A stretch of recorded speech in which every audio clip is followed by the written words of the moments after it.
కానీ మన వెస్టీజ్ లో వచ్చేసి దీన్ని డైరెక్ట్ సెల్లింగ్ అంటారు. సో కంపెనీ ఉంటుంది, కస్టమర్ ఉంటాడు, మధ్యలో ఎటువంటి ఎవ్వరు ఉండరు అనమాట. ఈ కిరాణం గానీ హోల్సేల్ గానీ ఏది ఉండదు. So company to customer. Customer Aadhaar card తో ఐడి తీసుకొని డిస్ట్రిబ్యూటర్ గా జాయిన్ అవుతాడు. డిస్ట్రిబ్యూటర్ అయిన వెంటనే అతనికి ఒక ఐడి 8 అంకెల ఐడి అనేది రావడం జరుగుతుంది. ఆ ఐడి తీసుకొని మీరు ఉన్న దగ్గర నుంచి 5 లేదా 10 కిలోమీటర్ డిస్టెన్స్ లో మీకు వెస్టీజ్ స్టోర్ ఉంటుంది. అక్కడికి వెళ్లి మీకు ఏం కావాలో అవి మాత్రం తెచ్చుకోండి. మీరు 100కి తీసుకుంటారా, 200కి తీసుకుంటారా, 1000కి తీసుకుంటారా, 3000కి తీసుకుంటారా, 10,000కి తీసుకుంటారా. నేనైతే ప్రతి నెల 3000 సామాన్లు నేను తీసుకోవడం జరిగింది. దానికి కాను నాకు 5వ నెలలో 3000 రూపాయల ప్రొడక్ట్ అనేది ఫ్రీగా రావచ్చు. చూడండి, చూస్తున్నారా? సో ఇవన్నీ నాకు ఫ్రీగా రావడం జరిగింది. నిజంగా చాలా హ్యాపీగా ఉంది.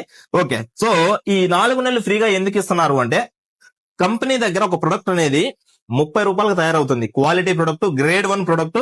సో 30 రూపాయలకు తయారవుతుంది.